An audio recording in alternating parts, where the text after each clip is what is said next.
তোমরা প্রথমে একটি A4 পেজ নেবে, তার উপর এই যে তিনটি ছক দেওয়া হলো এই ছক তিনটিকে স্কেল দিয়ে এবং পেন দিয়ে খুব ভালোভাবে এঁকে নেবে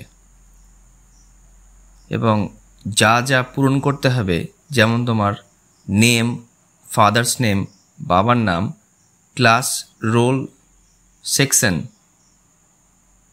এগুলিকে যথাযথভাবে ফিল আপ করে নেবে। তারপরে চলে যাবে পরের পেজে।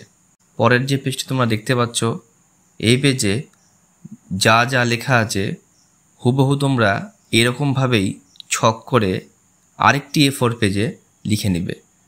তাহলে ইংরেজি প্রজেক্টের জন্য তোমাদেরকে মোট 2টি পেজ লিখতে হবে।